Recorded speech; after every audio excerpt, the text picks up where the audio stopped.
The best birthday present would be you disappearing from my life." The words hung in the air of Carrie's luxurious Manhattan apartment, suspended between us like a physical thing. My 24-year-old daughter didn't even look up from her phone as she delivered this blow, her manicured fingers continuing to scroll through Instagram as if she hadn't just shattered my heart into 1,000 pieces. "Carrie, I just wanted to discuss your birthday plans," I said, my voice steadier than I felt. "The reservation at Le Bernardin needs to be confirmed by tomorrow." She sighed dramatically, finally glancing up with thinly veiled annoyance. "Fine, whatever, book it. Just make sure they know about my dietary restrictions this time. Last year was humiliating." I nodded, making a mental note even as my mind reeled from her earlier statement. This beautiful young woman with her perfect blonde hair and curated wardrobe had once been a giggly toddler who wouldn't sleep unless I was holding her hand. Now she could barely stand to be in the same room with me unless I was opening my wallet.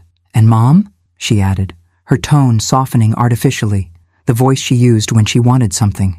"I've been thinking about what I want for my 25th. Trevor mentioned this investment opportunity." Of course. Trevor Walters, the entrepreneur boyfriend with his slick suits and empty promises. I'd been writing checks to fund his ventures for the past year, money that disappeared into the black hole of his ambition while he encouraged Carrie's worst instincts. "We can discuss that later," I said, gathering my purse. "I should go. You clearly have plans." "Actually, Trevor's coming over in an hour," she replied, already returning her attention to her phone. "So yeah, you should probably head out." The dismissal was so casual, so complete. As I let myself out of the apartment I'd paid for, with its panoramic views of Central Park that cost more per month than my professor's salary, a strange calm began to settle over me. It wasn't the calm of acceptance, but the stillness that comes when something fundamental finally breaks beyond repair. On the elevator ride down, I thought about the jewelry set waiting in my safe at home. Vintage pieces that had belonged to Richard's grandmother, intended as Carrie's birthday present.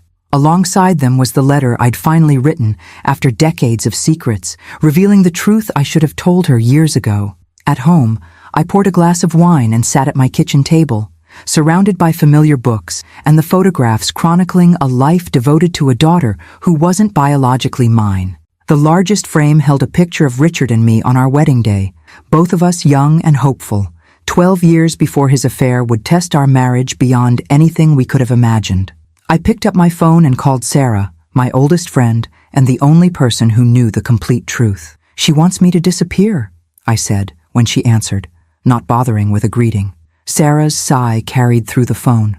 "What happened this time?" I recounted the conversation, including Trevor's latest scheme to access Carrie's trust fund, the money Richard had left her, which she couldn't fully control until she turned 30.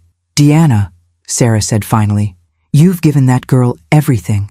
Your time, your love, your financial security, and it's never enough. She doesn't know what I've given her," I replied quietly. "That's the problem. Then maybe it's time she learned. You've protected her from the truth for 24 years. Look where that's gotten you both." After we hung up, I sat in my quiet house, surrounded by the ghosts of better days. I remembered the night Richard had confessed his brief affair with Julia, his graduate student. Remembered the shock that came 2 months later when he told me Julia was pregnant and wanted nothing to do with the baby. Remembered my impossible choice, walk away from my marriage or raise another woman's child as my own. I had chosen love, not just for Richard, but for the innocent baby who deserved a home and family. For 14 years, we'd been happy.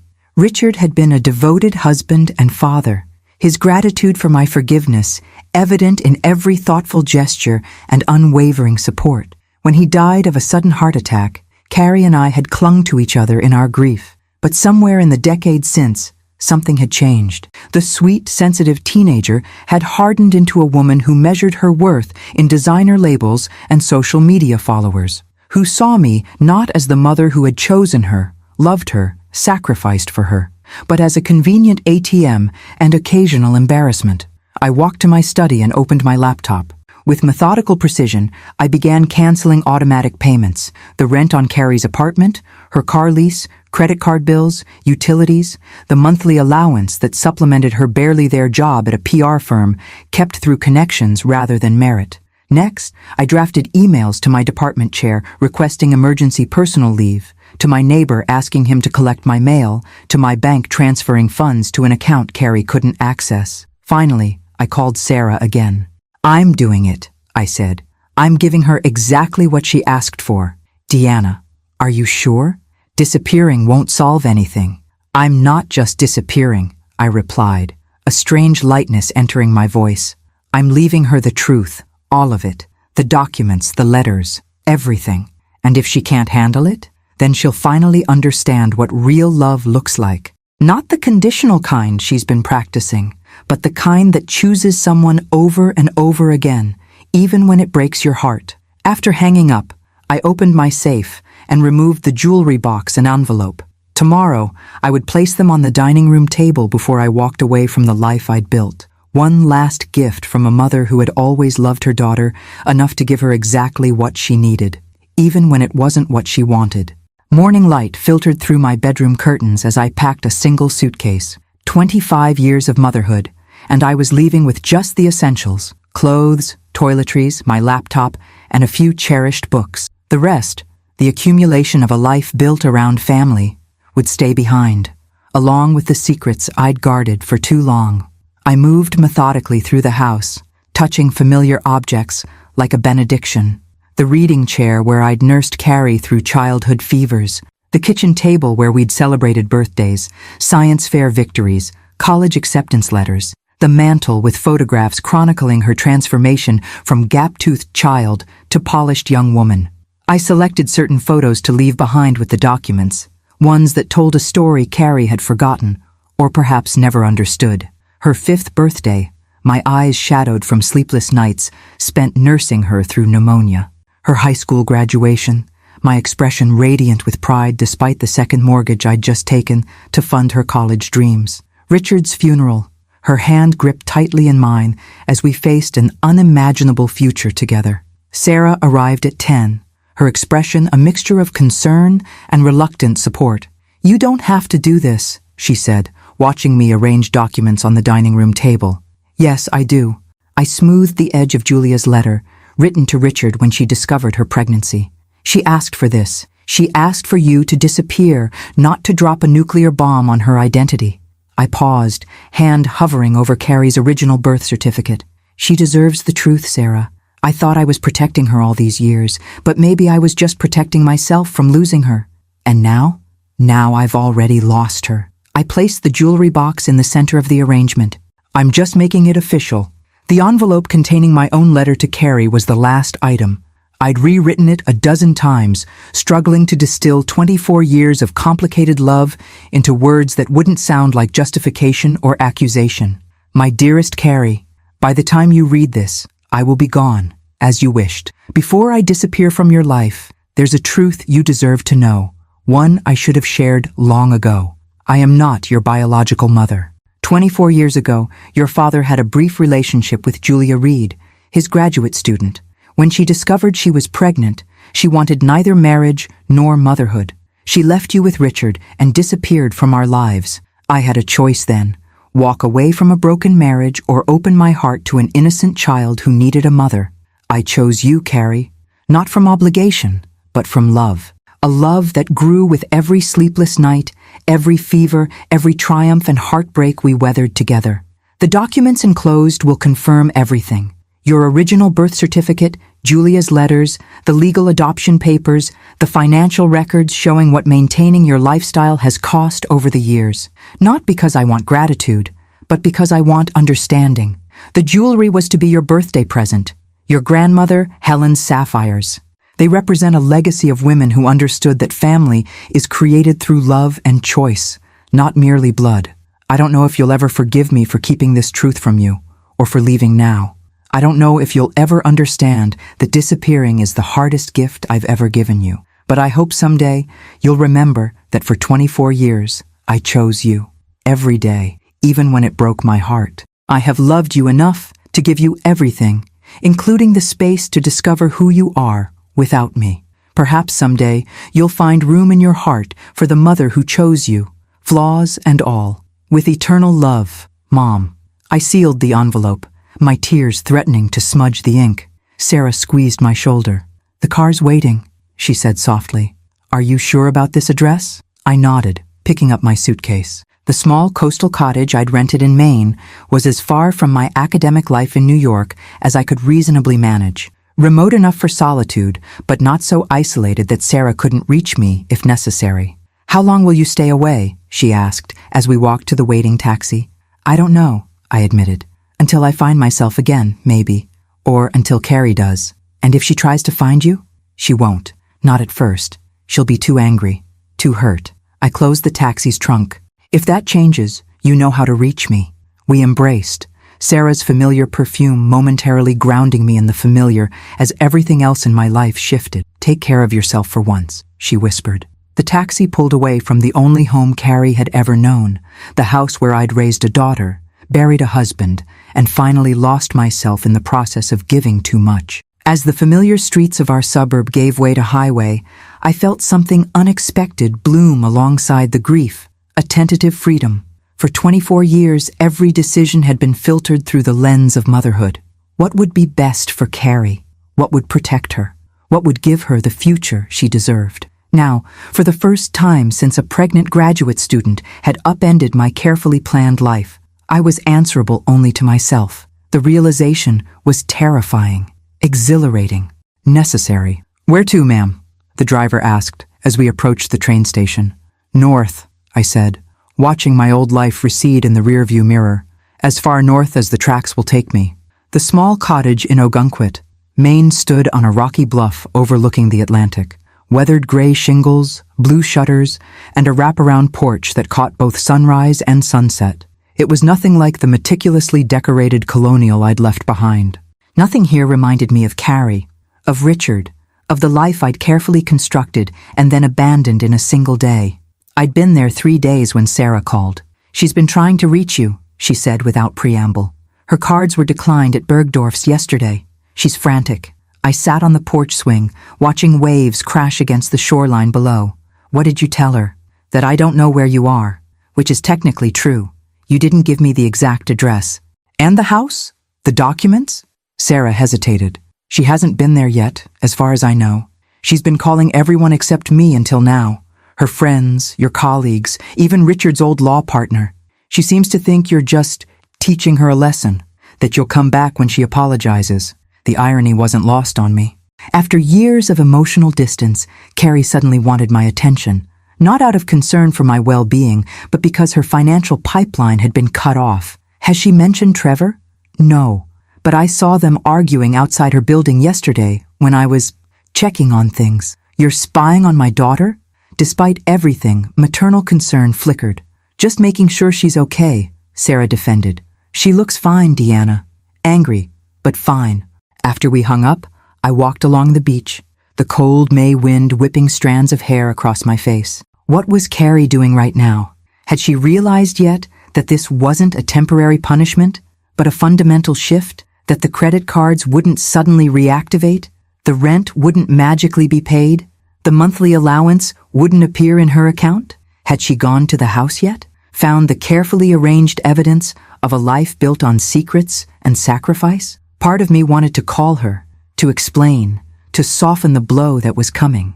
But that impulse, to protect her from consequences, to smooth her path, was precisely what had led us here. For once, I needed to protect myself instead.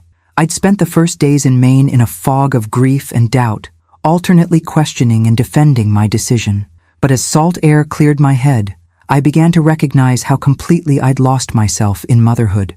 Not the healthy devotion of a parent who nurtures independence, but the martyrdom of someone who enables dependency. After Richard died, I'd substituted material indulgence for emotional connection, perhaps trying to compensate Carrie for her father's absence. Each time she'd pulled away, I'd tried to buy her back with greater generosity, creating a cycle that diminished us both. She'd become entitled. I'd become a doormat. On the 7th day, as evening approached, my phone rang with a number I didn't recognize. Hello? Where the hell are you? Carrie's voice, tight with fury, shot through the line. My apartment manager is threatening eviction. My cards are all declined. And you're what? On some middle-aged crisis vacation? I closed my eyes, steadying myself. I gave you what you asked for, Carrie. I disappeared. This isn't funny, Mom. I have bills to pay, commitments. No, you have bills that I pay and commitments I fund, I corrected gently. There's a difference. So this is punishment for what I said? Fine. I'm sorry I hurt your feelings. Can we be adults now and fix this mess? The familiar pattern, her transgression, my forgiveness, nothing fundamentally changing. Not this time. Have you been to the house yet? I asked. A pause. No. Why would I go there? I need you to fix my accounts, not... I left something for you there. On the dining room table. What, money? Mom, I need direct deposits, not cash. My rent is... Not money, I interrupted. The truth. About everything. The silence stretched, pregnant with possibility.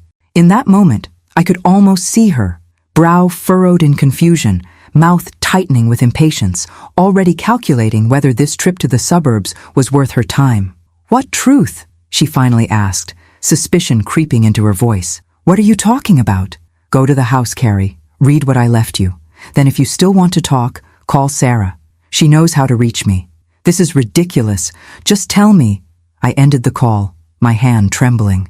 How many times had I yielded to that demanding tone, that expectation of immediate compliance? The pattern was so ingrained that even now, miles away and resolved to change, I felt the pull to acquiesce. My phone immediately rang again. I silenced it, then powered it off completely. Whatever happened next was beyond my control. I had laid the truth bare. How Carrie responded to it would reveal whether there was anything left between us worth saving. That night, I dreamt of the day we'd brought Carrie home from the hospital, her tiny, perfect fingers wrapped around mine, her newborn scent intoxicating. In the dream, Julia stood in the corner of the nursery, her face obscured, watching silently as I rocked a baby that had grown in another woman's body, but would be nurtured by my heart. I woke at dawn, tears dampening my pillow, the dream's message clear. Carrie had never truly been mine to keep. Perhaps she had never been mine to lose either. Days passed like waves against the shore, rhythmic, relentless, gradually reshaping the landscape of my new life. I established routines in the cottage, morning walks along the beach, afternoons reading books I'd postponed for years, evenings watching sunsets paint the sky in colors I'd forgotten existed. 1 week after Carrie's call, Sarah texted. She went to the house, spent hours there, left looking shell-shocked. No contact since. I stared at those words, imagining Carrie at our dining room table, surrounded by the evidence of her origins. The birth certificate naming Julia Reed as her biological mother, the letters between Julia and Richard, documenting their brief affair and her subsequent pregnancy, the legal adoption papers I'd signed when Carrie was 6 months old, the financial records showing the second mortgage, the depleted retirement accounts, the credit card debt I'd accumulated, ensuring she wanted for nothing. Had she read my letter? Opened the jewelry box with her grandmother's sapphires? Did she understand now that I had chosen her, over and over again, when I had no biological obligation to do so? Or had she seen only betrayal in those documents, proof that her entire life was built on a foundation of secrets? I didn't respond to Sarah's text. Some journeys had to be walked alone, and Carrie was taking her first steps on a path I couldn't, shouldn't, navigate for her. 2 more weeks passed. May turned to June, bringing warmer temperatures and tourists to the small coastal town. I found part-time work at a local bookshop, using my literature background without the pressure of academia. The owner, Grace, was a silver-haired woman who asked few questions but offered gentle company during quiet afternoons when customers were scarce. "Someone called for you yesterday," she mentioned one morning as we unpacked a shipment of new releases. "Young woman, wouldn't leave a name. Said she'd try your cell." My heart skipped. "Did she say anything else?" Grace shook her head. "Just asked if you worked here." I said yes, but gave no details. Seemed right, given your situation. I'd told Grace nothing specific, just that I was taking a sabbatical after a family situation. But her kind eyes held the wisdom of someone who recognized a woman in the midst of reinvention. That night, I turned my phone on for the first time in days. There were messages from colleagues, a few from friends, but nothing from Carrie. I was about to power it off again when it rang in my hand. Sarah's number. "Trevor left her," she said immediately. "Apparently he's been planning an exit since her funds dried up, but waited until after her birthday party to make it official." "She still had the party?" I asked, surprised that Carrie could maintain social appearances while her life imploded. Scaled down, but yes, from what I gather, he convinced her to spend the last of her accessible money on it, promising some investment would pay off right after. Classic con.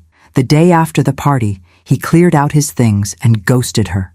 The maternal instinct to protect, to rush back and help Carrie pick up the pieces, surged within me. I tamped it down. How is she handling it? Hard to say. Her social media's gone dark. No posts in over a week, which is unprecedented for her. She's been evicted from the apartment. I offered my guest room, but she refused. Where is she staying? Alarm crept into my voice. With a college friend for now. Sarah hesitated. She's been asking questions about Julia. I think she might be trying to find her. The news hit me like a physical blow. Of course Carrie would want to find her biological mother now, the woman who had given birth to her and then disappeared, a mirror image of what I had done, albeit under vastly different circumstances. Should I come back? I asked, suddenly uncertain of the path I'd chosen.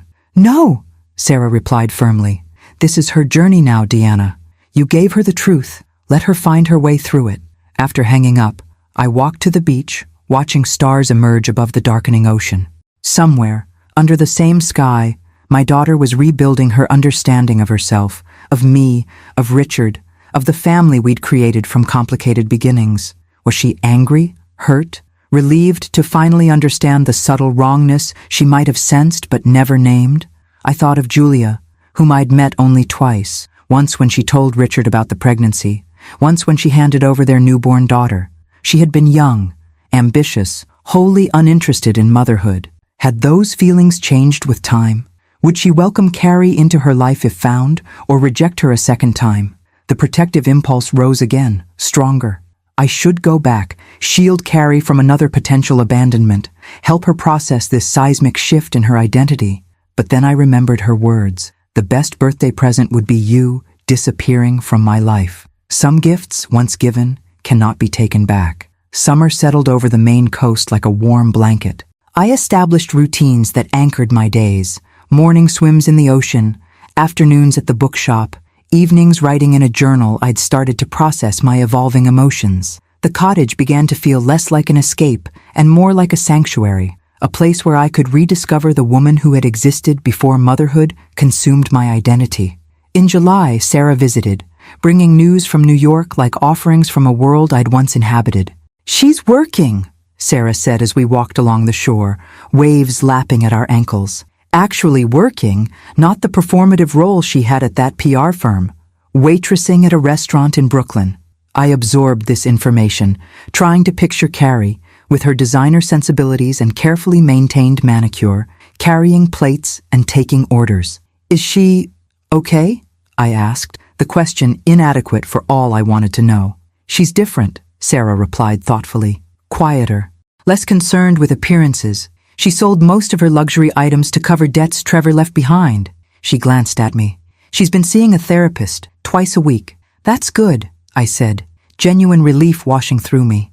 Carrie had always rejected my suggestions of therapy after Richard died, insisting she was fine, even as her behavior grew increasingly materialistic and distant. "She asks about you," Sarah added, bending to pick up a shell. "Not directly, but in roundabout ways. How you were when she was little. What your marriage to Richard was like before." "Before Julia," I finished. "Yes." Sarah handed me the perfect scallop shell she'd found. She tracked Julia down, by the way. My step faltered. "And?" "They met for coffee. Once. Julia was civil but distant, from what Carrie said. Made it clear she has no interest in playing mother now." The knot of anxiety I'd carried for months loosened slightly. Not because I was glad Julia had rejected Carrie. No mother would wish such pain on her child, biological or not, but because my deepest fear had been that Carrie would find in Julia the perfect mother figure to replace me, without the complicated history of secrets and sacrifice. "That must have hurt her," I said. "I think it clarified things, actually." Sarah gazed out at the horizon. She said something interesting afterward. "At least my mom chose me, even if she lied about it. First time I've heard her call you Mom, since you left." That night, after Sarah departed for New York, I sat on the porch watching stars emerge above the water. The shell Sarah had given me rested in my palm, its delicate ridges and perfect symmetry, a natural wonder. Like motherhood, I thought, a common miracle that nonetheless transformed everything it touched. August brought a heat wave and a letter forwarded by Sarah. I recognized Carrie's handwriting immediately, the distinctive slant of her letters, the precise way she formed her G's and I's. For days, I carried it unopened, both longing for and dreading its contents. Finally, one evening as thunder rumbled in the distance, I opened the envelope. Mom, I don't know where to begin. The things I discovered in those documents, about Julia, about you and Dad, about who I am, have forced me to re-examine everything I thought I knew about my life. At first, I was furious. How could you keep this from me? How could you and Dad build our family on a lie? I felt betrayed, lost, like my entire identity had been constructed on a false foundation. But as weeks passed, and especially after meeting Julia, did Sarah tell you? I've started to understand something. DNA doesn't make a mother. Choosing to love someone day after day through tantrums and teenage rebellion and ungratefulness, that's what makes a mother. Julia gave birth to me, but she never wanted me. You had every reason to walk away, from Dad, from me, from the painful reminder of his betrayal, but you didn't. You chose me again and again, even when I gave you every reason to stop choosing me. The financial records you left shocked me most of all. I never realized what you sacrificed to maintain the lifestyle I demanded. The second mortgage on the house, the loans, your retirement, depleted for my tuition.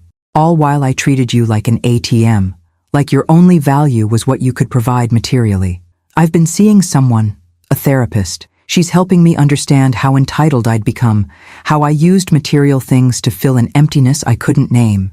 Maybe I always sensed, somehow, that part of my story was missing, and tried to fill that void with possessions, with Trevor's validation, with a curated online persona that had nothing to do with who I really am.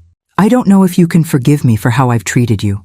I'm not sure I deserve forgiveness, but I wanted you to know that I'm trying to become someone worthy of the sacrifices you made, someone who understands that real love isn't about what you can get, but what you're willing to give. I miss you, Mom. Not your money or what you could do for me, but you, your wisdom, your quiet strength, the way you always smelled like books and coffee. Whenever you're ready, if you're ever ready, I'd like to start again. Love, Carrie P.S. The sapphires are beautiful. I keep them in their box, a reminder of a legacy I haven't yet earned.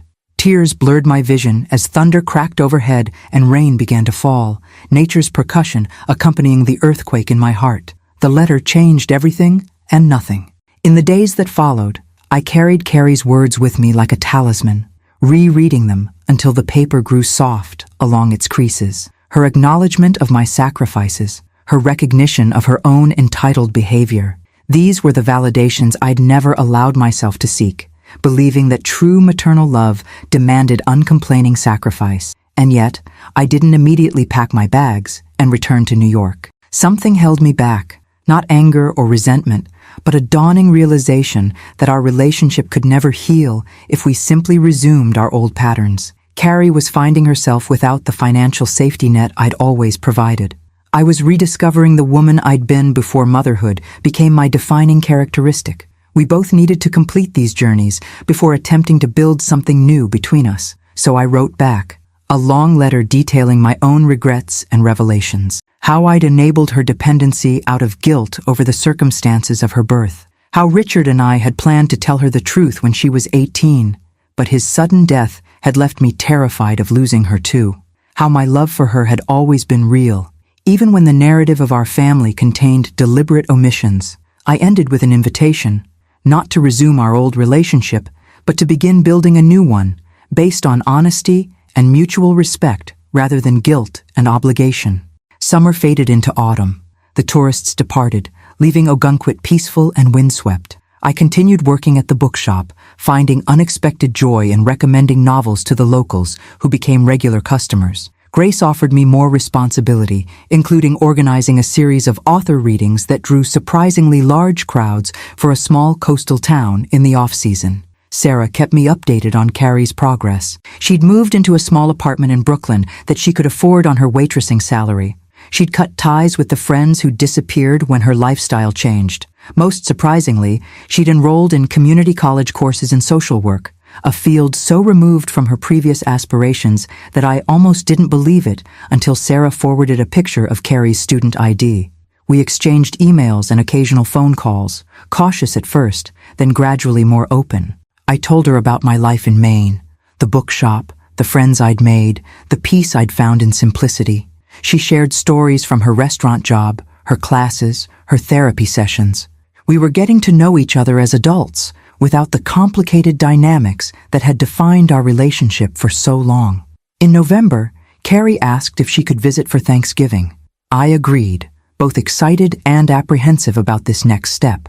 The day before her arrival, I found myself obsessively cleaning the cottage, rearranging books, buying groceries for elaborate meals, falling back into the caretaking role I'd always assumed with her. Catching myself mid-frenzy, I put down the cleaning supplies and walked to the beach. The November wind whipped my hair around my face as I reminded myself that this visit wasn't about proving my worth through perfect housekeeping or gourmet meals. This was about two women seeing each other clearly, perhaps for the first time. Carrie arrived on Thanksgiving morning, stepping off the bus with a single duffel bag and an uncertain smile. The physical transformation was startling. Gone were the designer clothes and professionally highlighted hair. This Carrie wore jeans and a simple sweater, her natural brown hair pulled back in a ponytail. But more striking was the change in her eyes, the entitled hardness replaced by something softer, more vulnerable, yet somehow stronger. "Hi, Mom," she said. The familiar greeting now waited with new understanding. We hugged awkwardly, then more genuinely, holding each other on that windy street corner as passengers disembarked around us. The cottage felt smaller with two people, but not uncomfortably so. We moved around each other carefully at first, then with increasing ease as we prepared the simple Thanksgiving meal I'd planned. Roast chicken instead of turkey, fresh bread from the local bakery, vegetables from the farmer's market. "No marshmallow sweet potatoes?" Carrie asked, a hint of their absence the only reference to our elaborate holiday traditions of the past. "I thought we might start some new traditions," I replied. That evening, after dinner, we sat on the porch bundled in blankets against the November chill, watching stars emerge above the ocean. The silence between us was comfortable, no longer charged with unspoken resentments or expectations. "I found some of Julia's research papers online," Carrie said eventually. "She's brilliant, distinguished professor of economics now." I tensed slightly, uncertain where this was leading. "I can see why Dad was attracted to her," she continued. "They probably had that in common. The analytical mind, the ambition." She glanced at me. "But you know what she doesn't have? The capacity to love someone else's child as her own, to choose family over ego. Carrie, you don't need to." "I do, though." She turned to face me fully.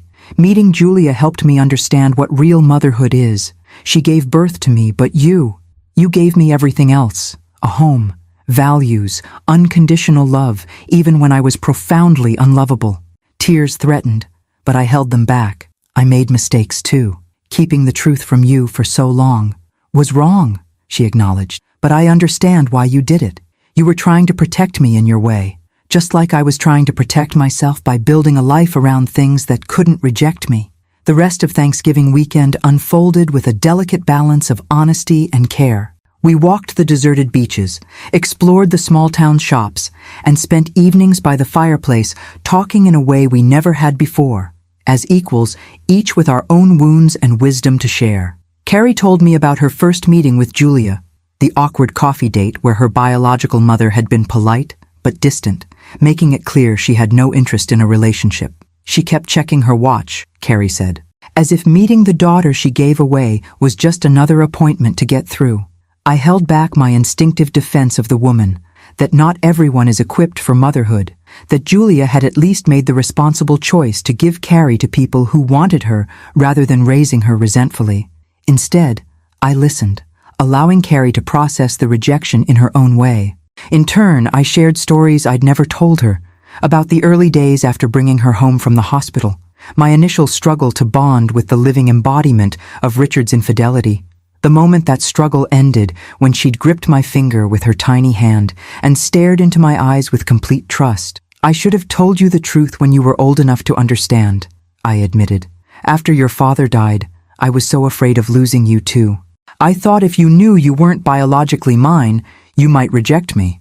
I might have, Carrie acknowledged with surprising self-awareness, especially during my rebellious phase. I was looking for reasons to push you away even without knowing about Julia. Why? I asked, the question that had haunted me for years. She considered this, staring into the fire. I think I always sensed something was off. Not with your love. That was constant. But there was this undercurrent I couldn't name. The way Dad would sometimes look at us both with this expression of, I don't know, gratitude mixed with guilt. The way certain family medical history questions made you change the subject. She twisted a strand of hair around her finger, a habit from childhood that I hadn't seen in years. When you don't have explanations for those disconnects, you make up your own. I decided it must be that I wasn't good enough, or that you were hiding disappointment in me. So I tried to make myself immune to your approval by acting like I didn't need it. On Sunday, as Carrie prepared to return to New York, we stood awkwardly in the cottage's small entryway, both aware that this visit had marked a turning point, but uncertain what came next. You're not coming back, are you? She asked. To New York, I mean. Not permanently. The question caught me off guard. I'd been so focused on healing our relationship that I hadn't fully articulated my own future plans, even to myself. I don't know, I answered honestly. This place has become important to me. I found something here I didn't know I was missing. She nodded, no trace of the entitlement that would once have demanded my return to accommodate her needs. I think I understand. You're building a life that's about you, not just about being my mom. That doesn't mean I don't want you in it, I added quickly. I know. She smiled, a genuine expression free from the calculated charm she'd once wielded like a weapon. But maybe we both need separate, healthy lives before we can really be part of each other's. As the bus pulled away, carrying my daughter back to her new life in Brooklyn, I felt a complex mixture of emotions, pride in her growth, hope for our future, and a bittersweet acknowledgement that our relationship would never return to what it had been. Perhaps that was for the best. Winter descended on Maine with theatrical flair. Blizzards, ice storms, and crystalline days when sunshine on snow created a brightness almost too intense to bear. I continued working at the bookshop, began volunteering at the local library, and even dated briefly. A divorced fisherman named Jack, who shared my love of literature, but ultimately wanted more commitment than I was ready to give. Carrie and I established a new pattern of communication, weekly phone calls, regular emails, occasional care packages exchanged by mail. She sent me photographs of her life in Brooklyn, her tiny apartment decorated with secondhand furniture, her classmates from the social work program, the community garden where she'd claimed a small plot. I sent her seashells, local maple syrup, and books I thought she might enjoy, gifts chosen for thoughtfulness rather than monetary value. In February, she called with unexpected news. I've been offered an internship, she said, her voice brimming with an excitement I hadn't heard in years. At a women's shelter in Boston. It's unpaid, but one of my professors recommended me specifically. A pause. I thought, since Boston's only 2 hours from Ogunquit, maybe I could find an affordable apartment somewhere between, commute to the internship, and see you more often? The old instinct arose immediately, to offer financial support, to solve her problems, to smooth her path. I tamped it down. That sounds like a wonderful opportunity. Have you looked into housing options? I've been researching options, Carrie replied. There are some shared houses in Portsmouth that might work with my budget. It would be about an hour to Boston and 30 minutes to you. That sounds sensible, I said, pride blooming at her practical approach. The old Carrie would have found the cheapest apartment in the most expensive neighborhood, then expected me to cover the shortfall. This new version was building her life within her means. I'd need to stay somewhere while I look at places, though, she ventured. Maybe with you? Just for a week or so? Of course, I said, genuinely pleased at the prospect. Our Thanksgiving visit had been healing but brief. This would give us more time to continue rebuilding our relationship, stone by patient stone. In March, Carrie arrived with 2 suitcases and a determined expression. The winter had been harsh that year, and though calendar spring had technically arrived, stubborn patches of snow still clung to the shadows, and the wind carried a biting chill.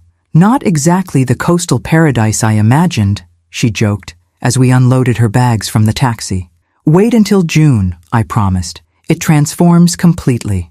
The cottage felt different with Carrie, as a semi-permanent resident rather than a visitor. We established routines. I took morning shifts at the bookshop while she searched for apartments online and scheduled viewings. Evenings, we cooked together and talked about her upcoming internship, her studies, my growing responsibilities at the bookstore. We were learning to exist in the same space without the old dynamics asserting themselves, no longer caretaker and dependent, but two adults with separate lives that had room for connection. During her second week, as we walked along the winter-ravaged beach, she brought up the topic we'd largely avoided since Thanksgiving. "I've been thinking about Dad a lot lately," she said, hands buried deep in her coat pockets against the chill. "About what he knew, what choices he made." I nodded, giving her space to continue. "He never treated me differently, did he? Even knowing I wasn't biologically yours?" "Never," I assured her. "From the moment he brought you home, you were his daughter in every way that mattered. He adored you." "But he wanted to tell me the truth," she said. "It wasn't a question." "Yes, he believed you had a right to know your origins. We argued about it several times as you got older." I picked up a smooth stone, turning it over in my gloved hands. "He thought we should tell you when you were 16. I was the one who insisted on waiting." "Why?" No accusation in her voice, just genuine curiosity. I thought carefully about my answer, wanting to give her the complete truth she deserved. "Partly to protect you, as I've said, but also, selfishly, to protect myself. I was afraid that if you knew you weren't biologically mine, it might change how you saw me, that I'd become secondary somehow. Instead, keeping the secret created distance anyway," she observed. "Yes," I acknowledged. "I can see that now." The energy it took to maintain that fiction, it affected everything, created this undercurrent of tension neither of us could name. We walked in silence for a while, the rhythmic crash of waves punctuating our thoughts. "After I met Julia," Carrie finally said, "I kept thinking about how DNA is just instructions, chemical coding. It determines eye color and health risks, but not who will sit beside your hospital bed when you're sick, or who will celebrate your achievements, or forgive your worst behavior." She looked at me directly. "Those things aren't inherited. They're chosen. You chose all of that, even when I made it incredibly difficult." Tears pricked my eyes despite the cold wind. "I would choose it again," I said simply. By the end of March, Carrie had found a small apartment in Portsmouth, with a reasonable rent and 2 roommates, graduate students who kept similar hours and shared her newfound appreciation for simplicity. I helped her move in, carefully maintaining the boundary between supportive and over-involved. When she mentioned needing dishes and basic furniture, I bit back the impulse to reach for my credit card, instead suggesting secondhand shops where I'd found good deals for the cottage. The night before her internship began, we had dinner at a small restaurant halfway between our homes, neutral territory for this new chapter. "Are you nervous?" I asked as she fidgeted with her napkin. "Terrified," she admitted with a laugh. "What if I'm terrible at this? What if all those women see through me immediately? The former princess trying to play social worker." "You're not playing at anything," I said firmly. "You're reinventing yourself based on hard-earned wisdom. That's something the women you'll be working with might actually understand better than most." She considered this, then nodded. "I never thought about it that way. We've all had to start over for different reasons." Spring crept tentatively into southern Maine, transforming the landscape with deliberate patience. Much like Carrie's internship and my own evolving life, the change wasn't dramatic or sudden, but accumulated in small daily shifts. Wildflowers pushing through thawing ground, birds returning with their dawn chorus, daylight stretching longer into the evening. April brought unexpected news from New York. Sarah called one morning as I was preparing to open the bookshop. "Julia Reed is looking for Carrie," she said without preamble. "She showed up at my office yesterday." I gripped the phone tighter. What did she want? To reconnect, apparently. Said their coffee meeting left her with unresolved feelings, and that she's in a different place now, regarding motherhood. Sarah's tone made her skepticism clear. She asked if I knew how to reach Carrie. And? My protective instinct flared immediately. I said I'd pass along her contact information if Carrie wanted it. Nothing more. A pause. "Should I tell her, Deanna?" I closed my eyes, forcing down the surge of fear. This was exactly the scenario I'd dreaded for 24 years. Julia returning, wanting the daughter she'd once abandoned, potentially replacing me in Carrie's heart. Yes, I said finally.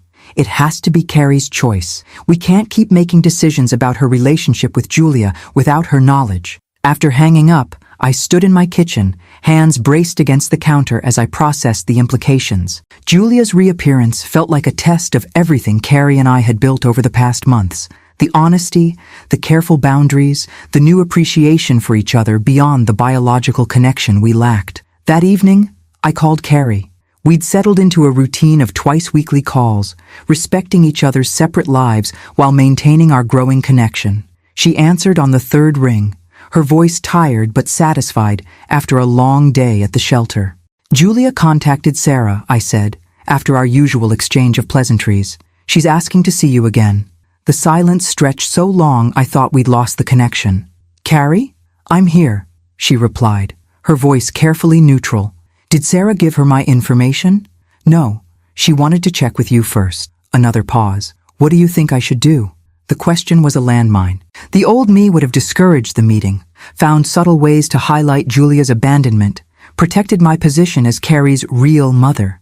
But that approach had led us to the breaking point that caused our separation in the first place. I think that's entirely your decision, I said carefully.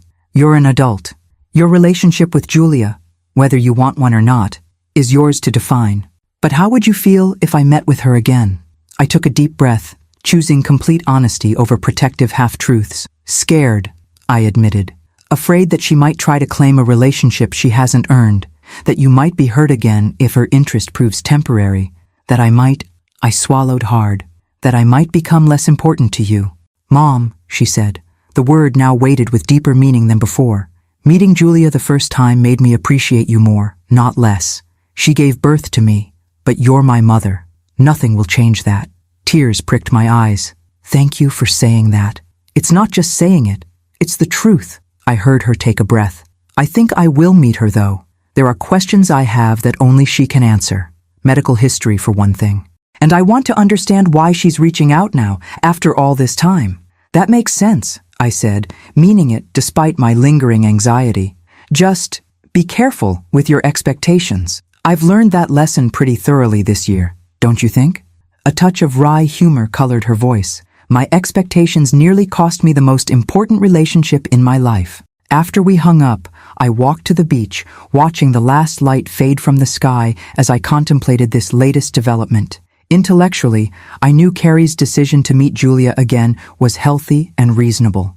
Emotionally, I couldn't help feeling threatened, as if our hard-won reconciliation might be jeopardized by Julia's reappearance. Was this another test of my ability to love Carrie without possessiveness? To support her choices even when they scared me? To trust that our bond was strong enough to withstand Julia's renewed interest? Carrie met with Julia the following weekend in Boston. She called me immediately afterward, her voice thoughtful but calm. She's writing a book, Carrie explained, about women in academia and the choices they make regarding career versus family. Our story, her pregnancy, her decision to give me to Dad, is part of it. I see, I said, unsurprised that Julia's renewed interest had a practical motivation. How do you feel about that? Conflicted. Part of me thinks it's convenient that she only wanted to reconnect when it served her professional interests, but another part understands she's trying to make sense of her choices, just like we all are. May arrived with a profusion of wildflowers and warming temperatures. The tourists would soon return to Ogunquit, transforming the quiet coastal town into a bustling vacation destination. I found myself thinking about the future in a way I hadn't since arriving nearly a year earlier. Not just days or weeks ahead, but months, years. Would I stay in Maine permanently? Return to teaching? Forge some new path entirely? Grace, sensing my contemplation, broached the subject one quiet afternoon in the bookshop. School year's ending soon, she remarked casually as we unpacked a shipment of summer reading titles. Any thoughts about going back to your university position? They've filled it, I replied, arranging novels on a display table. I officially resigned in January. She nodded, unsurprised. And how do you feel about that? I considered the question seriously. Lighter, actually. Academia was fulfilling, but there was always this pressure. Publish or perish, compete for grants, navigate departmental politics. Here, I gestured around the cozy bookshop with its worn wooden floors and sun-dappled shelves. There's a simplicity I've come to value. You've changed since you arrived, Grace observed. Less wound up, more present. Motherhood defined me for so long, I said. Even when Carrie was grown, I was still primarily her mother, her support system, her financial safety net. Stepping away forced both of us to redefine ourselves. And how is that going? With Carrie? I smiled, thinking of our most recent visit the previous weekend. She'd shown me around her apartment in Portsmouth with obvious pride, introducing her roommates and cooking dinner for me. A simple pasta dish, but one she'd prepared entirely herself. Better than I could have imagined, I admitted. We're building something new together, something healthier. The truth was, Carrie's transformation continued to astonish me. The entitled young woman who had once sneered at my basic lifestyle was now embracing simplicity with genuine enthusiasm. Her internship at the women's shelter had evolved into a part-time paid position alongside her studies. She'd started a small savings account, managed her modest budget carefully, and even begun paying back small amounts toward the educational loans I'd taken out on her behalf. Something I'd never requested, but which she insisted upon as part of her accountability process, a term she'd picked up in therapy. In late May, Carrie called with news that would further test our evolving relationship. "Julia wants me to contribute to her book," she said. "My perspective on being raised by you, discovering the truth about my origins, reconnecting with her. She's offering payment." I absorbed this information carefully, aware of my instinctive resistance, but determined not to let old patterns dictate my response. "How do you feel about it?" "Conflicted," she admitted. "The money would help with school expenses, and part of me thinks it might be therapeutic to articulate my experience from my own perspective rather than having her interpret it." "But," I prompted, hearing the hesitation in her voice, "but I worry about how it might affect you. Our story isn't just mine to tell, it's yours too. And while Julia is approaching this as an academic case study, for us, it's our actual lives." Her consideration of my feelings, so different from the self-centered demands of a year ago, touched me deeply. "I appreciate that, Carrie, but I don't want to stand in the way of something that might be beneficial for you. What if we did it together?" she suggested suddenly. "Not for Julia's book, but something separate. Our story, from both perspectives. What it means to be mother and daughter beyond biology. How we broke and then rebuilt our relationship." The idea caught me off guard. "You mean, write our own book? Why not? You're the literature professor. I'm studying narrative therapy techniques in my social work program. We both have something to say about family, truth, forgiveness." As summer fully arrived in Maine, Carrie and I began working on what we called the project, meeting weekly at a cafe halfway between our homes, sharing written pieces, discussing painful memories and new insights with an honesty that would have been impossible a year earlier. The process was sometimes difficult, but always illuminating, forcing us both to examine our choices, acknowledge our mistakes, and recognize the love that had sustained us through it all.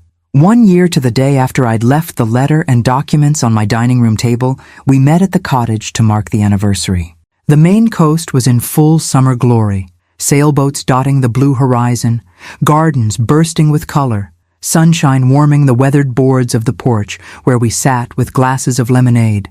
"I've been thinking about what you said that day," Carrie remarked, watching the ocean, "that the best birthday present would be me disappearing from your life." I winced at the memory. "Carrie, you don't need to—" "No, let me finish," she interrupted gently. "You gave me exactly what I asked for, but not in the way I expected. You disappeared physically, but for the first time, you were truly present in my life through those documents, those truths. By leaving, you forced me to see you clearly, not as the ATM I'd reduced you to, but as a woman who chose to love me when she had every reason not to." She reached into her bag and pulled out a small wrapped package. "This is a year late, but happy unbirthday, Mom." Inside was a simple silver frame containing a photograph I'd never seen, Richard holding newborn Carrie, looking at her with pure adoration, while I stood beside them, my expression a complex mixture of uncertainty, determination, and nascent love. "Where did you find this?" I asked, throat tight with emotion. "In Dad's old albums. I think Aunt Sarah took it the day you brought me home from the hospital." Carrie's fingers traced the edge of the frame. "It's us at the beginning, the moment you chose to be my mother, before you even knew if you could love me." I did love you, I said softly. Not immediately, perhaps, but fully, completely, once I allowed myself to. I know, she replied, and that's what makes you my real mother. Not obligation or biology, but choice. Daily, difficult choice. As the sun began its descent toward the horizon, painting the sky in impossible colors, I realized that my greatest gift to Carrie hadn't been financial support or material comfort, but the courage to disappear when she needed to find herself, and the patience to return when she was ready to truly see me. Some journeys require separation before reunion is possible. Some truths must break us before they can heal us. Some loves are proven not by what we give, but by what we're willing to let go. The cottage had never looked more beautiful than it did on this June evening, its weathered shingles glowing gold in the setting sun, gardens bursting with early summer blooms. Strings of white lights crisscrossed the backyard, transforming the space into an enchanted wonderland. Laughter and conversation drifted through the open windows as I put the finishing touches on a tray of hors d'oeuvres in the kitchen. "Mom, they're here!" Carrie called from the front porch. I smoothed my dress, a simple linen shift rather than the formal wear I once would have chosen for such an occasion, and joined her outside. A taxi was pulling up, and from it emerged Sarah, elegant as always despite her now fully silver hair, accompanied by Grace from the bookshop and several of my former university colleagues who had made the journey to Maine. "The guest of honor arrives at last," Sarah announced, embracing me warmly. "Though I still don't understand why you insisted on preparing everything yourself when this party is supposed to be celebrating you." "Some habits die hard," I replied with a smile. The occasion was the publication of The Choice, the book Carrie and I had spent the past 3 years writing together. What had begun as casual conversations over coffee had evolved into a full memoir, a dual narrative exploring our complicated journey through secrets, estrangement, and reconciliation. To our surprise and delight, a respected publishing house had picked it up, praising its honest examination of mother-daughter relationships beyond biological connection. More cars arrived, disgorging guests onto the shell-strewn driveway. Carrie's roommates from Portsmouth, now close friends. My neighbors from town. The small, close-knit community I'd built in Maine alongside the relationships I'd maintained from my previous life. Two worlds merging seamlessly as twilight softened the coastal landscape. I found myself watching Carrie as she moved through the crowd, greeting guests with genuine warmth. At 29, she had blossomed into a woman of substance and compassion. Her hair, now worn in its natural brown rather than the artificial blonde she'd once favored, was pulled back in a simple knot. Her dress was elegant but understated, her only jewelry a pair of small sapphire earrings that had been part of her grandmother's set, chosen not for show, but for their connection to family history. After completing her social work degree, she had secured a position at a family services organization in Portsmouth, specializing in supporting adoptive families and children in foster care. The irony wasn't lost on either of us, that her own experience had uniquely qualified her to help others navigate the complex emotions surrounding non-biological family connections. "Your mother would be proud," said a voice beside me. I turned to find Julia Reed, the woman who had given birth to Carrie 29 years earlier. Our relationship had evolved over the years into something neither of us could have anticipated. Not friendship exactly, but a mutual respect built on our shared connection to Carrie. "Thank you for coming," I said sincerely. "It means a lot to her that you're here." Julia nodded, her gaze following mine to where Carrie stood chatting with guests. "Your book is extraordinary," she said. "It must have been difficult to be so vulnerable on the page." "Terrifying," I admitted, "but necessary. For both of us." After our initial work together on the project, Carrie had approached Julia about contributing her perspective. To my surprise, Julia had declined to participate directly, but had offered her blessing for us to share the complete story, including her role in it. "Some stories belong to those who lived them most fully," she'd told Carrie. "This one belongs to you and Deanna." Julia's book on women's choices in academia had been published 2 years earlier, with only a brief, anonymized reference to her experience giving up a child while pursuing her career. She had sent us both signed copies with a note that read simply, "Different choices, different paths, all valid." "Shall we join the others?" I suggested, gesturing toward the backyard where tables had been set up beneath the twinkling lights. The evening unfolded like a dream. Dinner under the stars, toasts offered by friends both old and new, laughter that carried across the gentle summer air. Grace had arranged for the local bookshop to sell copies of The Choice, and to my amazement, a line formed as guests purchased books for us to sign.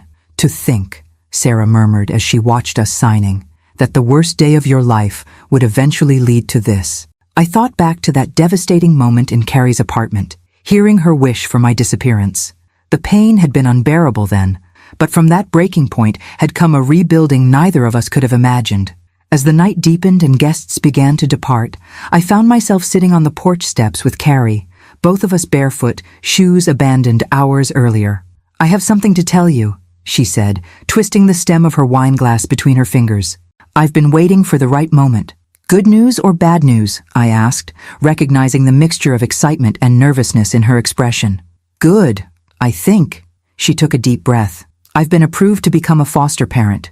Single, so it's taken longer, but I got the call yesterday." Joy and pride swept through me in equal measure. "Carrie, that's wonderful. When?" "They have a 12-year-old girl who needs placement. Difficult case. She's been in the system a while, has trust issues, pushes people away." Carrie's eyes met mine, a world of understanding passing between us. "Sound familiar?" "A bit," I acknowledged with a smile. "Are you nervous?" "Terrified," she admitted. "What if I can't connect with her? What if I make all the wrong choices? What if she never trusts me?" I placed my hand over hers. "You have something invaluable to offer this child, something many foster parents don't have. You understand what it means to build family bonds that aren't based on DNA. You've lived it from both sides now." She nodded slowly. "I've been thinking about what you wrote in the book, about how true motherhood isn't a biological fact, but a daily choice, how you had to consciously choose me every day until love became instinct." "It didn't take long," I assured her. "Just those first difficult weeks when you were a living reminder of painful things. After that," I shrugged, "you were simply my daughter." "I want to do that for Mia," she said, using the girl's name for the first time. "Choose her every day until she believes someone can. Even if she never calls me mom, even if she's only with me temporarily, I want to be the adult who proves some people will stay."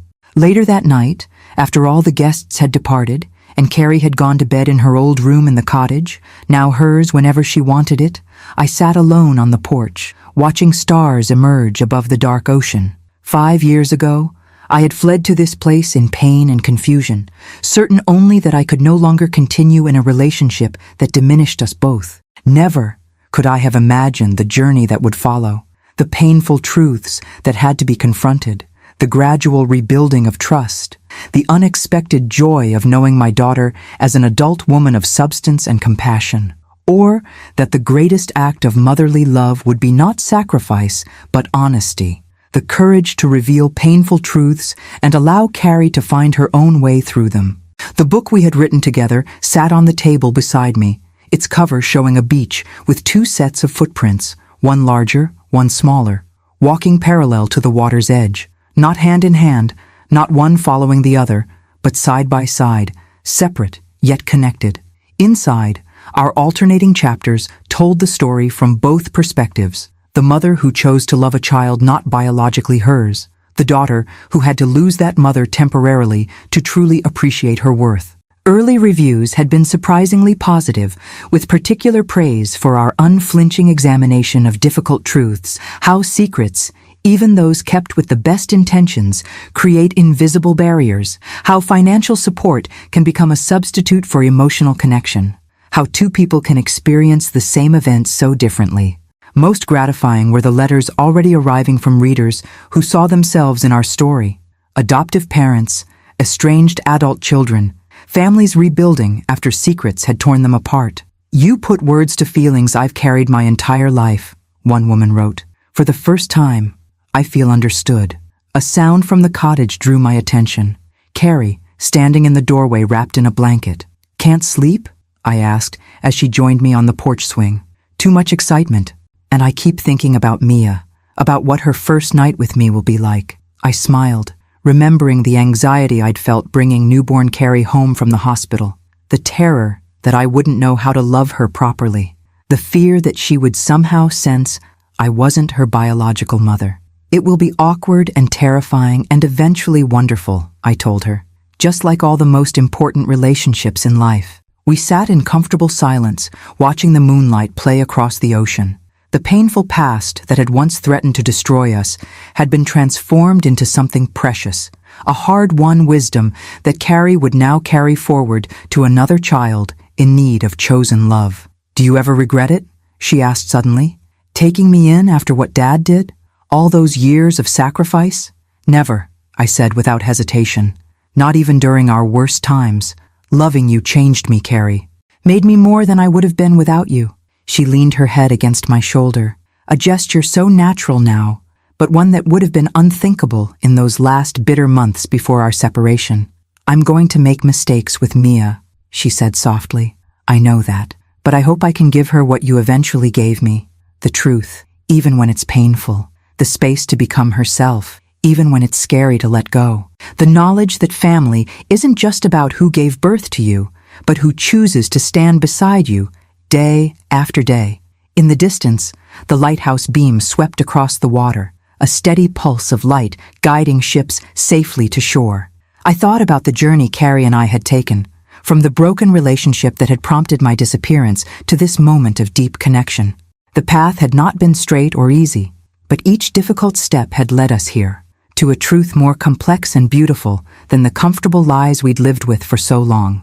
As Carrie drifted to sleep against my shoulder, I watched the stars wheel overhead and felt a profound peace settle over me.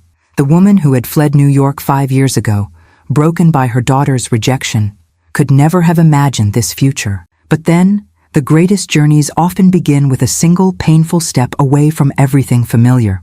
Sometimes we must disappear to be truly seen. Sometimes we must break apart to rebuild something stronger.